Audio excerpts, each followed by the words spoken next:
محترمو عبادات الله رب العزت په مختلف قسمه لازم کړي دي. بعض عبادات هغه دي چې هغه په مالدارو باندې لازم دي او په صاحب استطاعت باندې،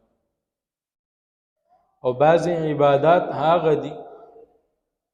چې هغه په هر مالدار، هر امیر او غریب او په ټولو باندې یو شانتي لازم دي. مالدارو سره خاص عبادات هغه کې یو زکات ته چې هر کال په انسان باندې لازم کیږي، هر صاحب استطاعت باندې چې هغه سره دومره مال وي چې هغه نصاب ته رسي او کال په تیر شي په د باندې زکات لازم شي. او دویم عبادت هغه د حج دی چې دا په ټول عمر کې یو ځل په صاحب استطاعت باندې فرض کیږي، او هغه عبادت چې هغه په ټولو باندې یو شانتي لازم دی هغه منځ دی او روزه ده. په امیر او غریب، مالدار او فقیر په ټولو باندې یو شان لازم دی. او بیا د حج اهمیت ځکه هم لږ زیات دی چې دا په دې فرضي عبادتو کې داسې یو عبادت دی چې په ټول عمر کې یو ځل لازم دی. که منځ دی نو منځ داسې عبادت دی که سړی پکې یو وخت کوتاهي وکړه، دویمه کوتاهي وکړه، دریم منځ یې د ریا وکړو، څلورم یې د ریا وکړو، پنځم به چې کم دی د عادت کې او شپږم به بیا د عبادت کې. منځ چې کم دی که په هغې کې د اخلاص کمی وي نو امکان قوي دا دی چې دې کې به اخلاص راشي او د منځ هغه اصل مقصود به دته حاصل شي. روجه ده که روجه کې دی ریاکاري کوي، یو وخت به داسې راشي، یو کال به داسې راشي چې دته به چې کم دی په هغې کې هغه اخلاص میلو شي. خو زما عزتمندو دا حج داسې عبادت دی چې مونږ او تاسو کې ډېر کم و بیش یو ځل نه زیات چاته نصیب شي، او بلکې هغه یو ځل هم هغه چاته نصیب کېږي چې څوک صاحب استطاعت یا هغه ته توفیق د الله رب العزت میلو شي، نو بیا ورته دا د حج عبادت نصیب شي. اوس که خدا نه خواسته عمده یو د حج عبادت دی هغه هم د ریاکاري ښکار شو، عمده یو موقع ده د حج او هغې کې هم اخلاص نشته، نو دا بیا ډیره زیاته د خسران او د ناکامۍ خبره. الله رب العزت فرمای ولله علی الناس حج البيت من استطاع الیه سبیلا. هغه خلق چې صاحب استطاعت دي په هغې باندې د الله د پاره حج د بیت الله کول لازم دي، او د غرنګ فضایل هم ډیر زیات. او پیغمبر علیه الصلاۃ والسلام فرمای العمره الى العمره کفاره لما بینهما. یوې عمرې نه د بلې عمرې ترمنځ ګناهونه دا یو دی بلې دپاره کفاره جوړه شي. یو عمره چې دی وکړه او پسې دی بل وکړه، دا دویمه دی پیله دپاره کفاره وګرځېده د دې ترمنځ چې څومره ګناهونه شي. والحج المبرور ليس له جزاء الا الجنه. او د حج مبرور جزاء او مغه جنت دی. د حج مبرور بدله هغه جنت دی، د جنت نه علاوه بل کم شیز د هغې جزا نشي ګرځېدلی. او دغه رنګې یو بل روایت کې پیغمبر علیه الصلاۃ والسلام فرمای من حج لله ولم يرفث ولم يفسق. چا چې د الله د پاره حج کو په هغې کې څه فسق او فجور اونکو او فحشګویي ونه کړله،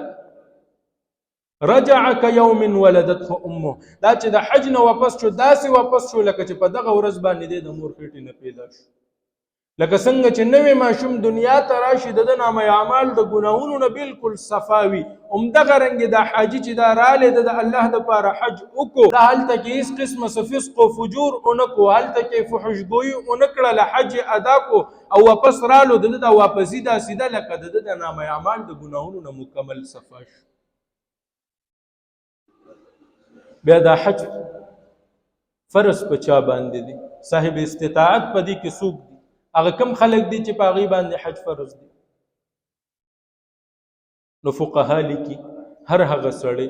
چې هغه سره دومره مال او متاع موجود ده چې د حج هغه ضروریات د هغې د لارې خرچه، د ټکټ خرچه، د ویزې خرچه، د رهایش خرچه، د خوراک سکاک خرچه، هلته لکه هغه پوره پیکیج نن سبا دی نه یو سرکار پیکیج جوړ کړی دی 10 لکه 11 لکه، په هغې کې ستا هغه ټول ضروریات راغلي. دغه ضرورت دغه د حج پیکیج پیسې هم ورسره وي او دومره پیسې ورسره اضافي وي چې د ده د راتګه پورې د ده د کور هغه ضرورت او ګاډی روان وي، نو په دې سړي باندې حج فرض دی.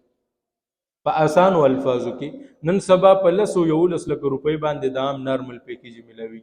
یو سړی د هغه سره 10 لکه روپۍ هم شته اضافي او د دې نه علاوه دومره پیسې ورسره اضافي شته دی چې د واپس راتګه پورې د کور هغه ضروریات پوره کیږي، نو دا صاحب استطاعت دی، په د باندې حج فرض دی. په ژوند کې به یو ځل دی لازمي حج کوي. چېرته خدا نه خواسته دی همداسې وفات شو حج یې ونه کړو، نو د په ورثو باندې لازم ده چې هغه د دپاره حج بدل انتظام وکړي، بل یو کس هغه دپاره دا پیکیج وکړي او هغه ولیږي د په ځای. ولې دا فرض عبادت دی او په دې کې چې کم دی بیا نیابت هم شته دی، مالی عبادت هم دی او دې سره بیا په دې کې نیابت هم دی. که چېرته په ژوند کې ادا نه کړو د په ذمه باندې باقي او لازم پاتې دی. او که یو سړی صاحب استطاعت نه دی، هغه سره دومره مال او متاع نشته، په هغه باندې لازم نه دی. او پیغمبر علیه الصلاة والسلام فرمایي چې چا د حج استطاعت و او حج یې ونه کړو، بیا د خپله خوښه ده که یهودي مري او که عیسایي مري. نو یو طرف ته فضایل دومره دي چې ستا نامه اعمال به مکمل صفا شي،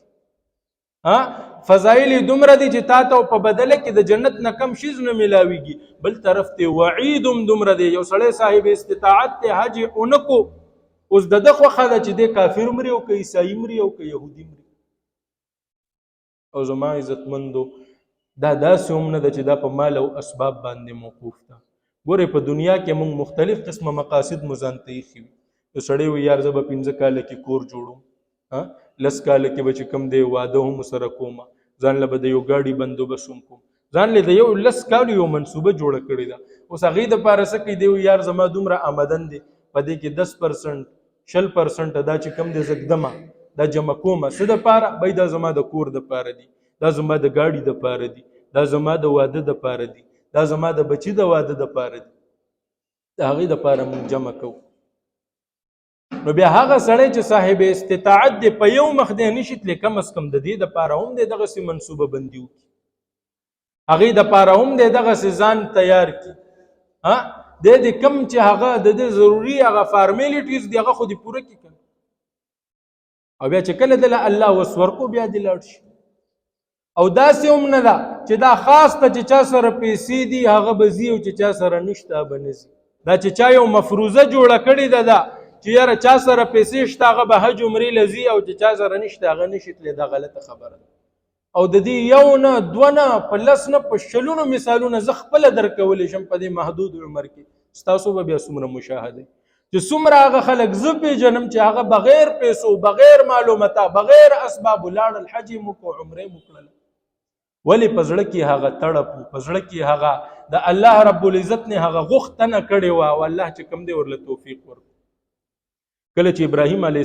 السلام خانه کعبه جوړه کړله، الله رب العزت ورته حکم وکړو چې ای ابراهیم یو آواز ولګوه د حج او د عمرې. ابراهیم علیه السلام عرض وکړو یا الله زما د آواز به کم ځای ته رسي، ولې د ساوند سیسټم نشته، انتظام نشته د مواصلاتي. الله رب العزت ته وفرمایل ته آواز ولګوه، آواز رسول زما کار دی. چې کله ابراهیم علیه السلام آواز ولګو، الله رب العزت دغه آواز چې څومره ارواح دي هغه ټولو ته ورسو، او کم روح چې په دې آواز باندې لبیک ویلو الله به هغه له توفیق ورکوي، دی به حج او عمرې او زیارت لځي. زما عزتمندو دا د مال او اسباب پورې خاص نه ده. یو سړی وایي چې ما سره مال او متاع شته زه به ځمه، هر څومره کدی کوشش وکړي، هر څومره کدی اربپتی او کربپتی دی چې الله توفیق نه دی ورکړی، باوجود د دې مال او متاع نه دی به هیڅ چېرې لاړ نشي. او یو سړی فقیر مسکین ملنګ سړی به وي، هغه به د ډوډۍ درک نه لګي، الله به له داسې اسباب برابر کړي چې دنیا به ورته حیران. لکه اوس دا څو ورځې مخکې یوه زنانه بیتلې وه، مشره زنانه ده، یو کس ترې نه تپوس کوي مورې په څو روپۍ راغلي؟ وایي 2,15,000 روپۍ مې وایي چا رالیږلي؟ وایي نه، څو کاله مې د خلکو په کورونو کې لوښي انځلي دي او جامې مې انځلي، هغه پیسې مې جمع کړي په هغې به راغلي. څومره داسې زمونږ ملګري علما چې د دې رمضان په شروع کې دا 13 روژه په شروع کې مې د تپوس وکړو څنګه چل دی عمرې اراده دې شته؟ وایي او اراده خو مې ښه پخه ده خو لا اسباب نه دي برابر. 2 ورځې پس 3 ورځې پس یې رنګ وکړو، هلکه زه روان یم عمرې له، زه دعا کوه. څومره زمونږ داسې علما ملګري طلبا چې 1 روپۍ لکه مثال په 10,000 او 15,000 او 20,000 تنخواه کې به ته څنګه 2-3 لکه روپۍ بچت یو سړی د 20,000 روپۍ تنخواه ده او باوجود د دې هغه کال په کار روان دی عمرې له ولې وجه څه ده وجه دا ده چې دا د ده په زړه کې هغه تړپ دی د ده په زړه کې هغه شوق او جذبه د الله رب العزت یې راغواړي او ډېر داسې خلک دي چې هغوی ښه چکرې والي دي ښه سیالۍ کړي یورپ ته هم تللي دي او د دنیا ملکونه یې کتلي دي خو چې الله توفیق نه دی ورکړی دغه د حرمینو زیارت یې نه دی کړی جنید بغدادي رحمت الله علیه ډېر لوی یو بزرګ عالم او فقيه تیر شوی دی هغه یو ځل ناستی دی خپله خانقاه کې یو کس ورته رالی یو مسکین فقیر سړی دی وایي حضرت د حج ورځې شروع دي لکه څنګه چې اوس دا د حج ورځې شروع دي وایي حضرت د حج ورځې شروع دي او حج ته مې ډېر زیات شوق دی دعا راته وکړه چې الله مې حج له ولیږي پیسې را سره روپۍ هم نشته د سورلۍ بندوبست مې نشته د هغه مجلس کې یو سړی ناست دی وایي چې پیسې در سره نشته او اسباب در سره نشته په تا خو فرض نه دی وایي ما د حضرت نه تپوس کړی حضرت به جواب راکړي جنید بغدادي رحمت الله علیه جب ته لاس کو 1 درهم یې په لاس کې رالي جب کې ورسره 1 درهم دی هغې ورله ورکړو بیا ملګرو ته وایي دعا ورته وکړي الله دا ملګری ستا د کور د زیارت په شوق کې مبتلا دی او خواهش لري چې حجو کې د سره امداد او تعاون وکړو مرسته وکړو ما سره خو همدا 1 درهم کاش که ما سره ډېرې پیسې وې ما به ستا د حج خرچه پوره کړې وي خو زه داسې وکړه لاړ شه لکه نن سبا ایرپورټ دی هغه وخت کې چې د حاجیانو کومه لار به وه د حاجیانو په لار کې ودرېږه هلته کې د الله نه غواړه او الله نه سوال کوه الله به درله اسباب برابري کړي کسل ډېره ښه ده هغه درهم یې ترېنه واغستو او د ایرپورټ په خوا کې اوس مثال ولاړ دي قافلې راځي هغه وخت کې د اوښو قافلې دي اوښان دي په اوښانو باندې خلک ځي دا پیدل سفرې دي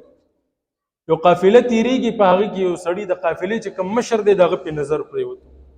وایي ماما څه کې چې دلته ولاړې وایي حج لزما وایي سورلي در سره شته وایي نه وایي زادیرا د لارې خرڅ در سره شته وایي نه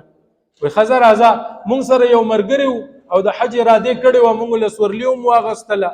اوس په دې عین موقع کې بیمار شو حج نه پاتې شو د هغه سورلي بدله درکړو ځان سره په سورلۍ باندې سور روان دي په لاره کې چېرته کې ودرېږي ټولې قافلې والا وایي هلکه دا سړی مونږ د لارې نه راوچت کړی دا زمونږ میلمه دی دی به د جب نه خرچه نه کوي د ده خوراک څښاک زمونږ په ذمه چې مکې مکرمې ته ورسېدو به یې د ده رهایش خوراک څښاک په زمونږ په ذمه دی اوس ځي مسجد نبوي ته کله د حج مناسک ادا شو زیارت له تلل هلکه د ده د لارې خرج زمونږ په ذمه چې واپس راتلو څه کجوري او تحفې تحایف یې مله واغستل چې زه دا هم کور ته ویسم واپس چې کله رالو جنید بغدادي رحمت الله علیه خانقاه ته کجوري ورسره لاس کې د تحفې راوړه حضرت دا ما یو تحفه راوړې ده ستاسو دپاره او دا هغه درهم دی چې تا راکړی و د اخلاص نه ډک دی کې دومره اخلاص دی چې زه لاړم حج له د حج سفر مې هم وکړو واپس هم رالم دا درهم همغسې چې څنګه تا راکړی و زما په جیب کې پروت دی 1 درهم مې نه دی خرڅ شوی مقصد مې د خبرې دا دی چې کله په زړه کې دا شوق او تړپ پیدا شي الله رب العزت به بیا دې ته نه ګوري چې تا سره مال څومره دی الله رب العزت به دې ته نه ګوري چې ستا حلیه کمه ده هلکه ملا دی که نه دی ګیرې شته نه نه نه نه چې کله د زړه کې تړپ او لګن او شوق پیدا و الله به چې په کومه حلیه کې او په کوم مالي حیثیت دی په همدغه حیثیت کې به دې بوځي ان الله لا ينظر الى صوركم واموالكم ولكن ينظر الى قلوبكم وافعالكم الله رب العزت ستاسو شکلونو ته او ستاسو صورتونو ته او ستاسو مالونو ته نه ګوري الله ستاسو زړه ته ګوري افعالو ته هم ګوري چې کله په زړه کې دا تړپ و دا شوق و دا جذبه وه بیا به الله رب العزت تعالی لارې برابروي بیا به خپل اسباب برابر شي اوس یو سړی وایي چې زه دا شوق څنګه پیدا کړم لکه دا شوق هم دا د زړه عمل دی که نه د انسان په اختیار کې خو نه دی که وایي دا شوق څنګه پیدا کړم چې زما حج او عمرې شوق پیدا شي زما په خیال باندې د شوق د پیدا کولو ټولو نه لوی داعیه دا ده چې هر سړی ماشاءالله موږ ټول مسلمانان یو الحمدلله او 15 وخته مونځ کوو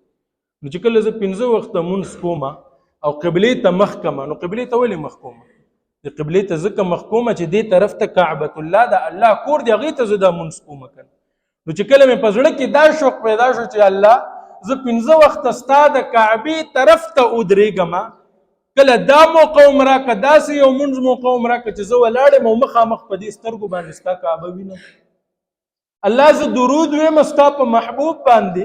او د دې ځای نه فرشتي ځي زما هغه درود وړي پیغمبر علیه الصلاة والسلام روضې مبارکې ته. الله کله دا موقع هم راکړه چې روضې مبارکې مخې ته ولاړ یم او دا درود ویم، او د دواړو جانو سردار مبارک محمد مصطفی صلی الله علیه وسلم په خپلو غوږونو مبارکو دا درود واوري او بیا په خپله ژبه مبارکه باندې د دې درود جواب راکړي.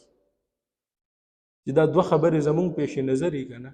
الله رب العزت به په زړه کې داسې تړپ پیدا کړي، داسې شوق به پیدا کړي چې کال نوی تیر الله به د اسباب برابر کړي او تللی به د حرمینو زیارت. لکه دا څومره لوی سعادت دی. هغه مکه مکرمه چې زمونږ استاسو خوږ محبوب صلی الله علیه وسلم په هغې کې خپل ژوند تیر کړی دی، شپې ورځې او ځواني پکې تیره کړې ده. هغه سختې او مصیبتې او مشقتونه د اسلام دپاره هغه چې کم ځای کې تیر کړي، دا هغه ځای دی چې دلته پیغمبر علیه صلات وسلام دا عمل کړی، دلته کې مونځ کړی دی. دا هغه ځای دی چې دلته نه پیغمبر علیه السلام هجرت کړی. د مدینې منورې دا هغه خلک دي چې د پیغمبر علیه صلات وسلام نصرت کړی دی. د دې آبا او اجداد پیغمبر علیه صلات وسلام سره څومره تعاون کړی.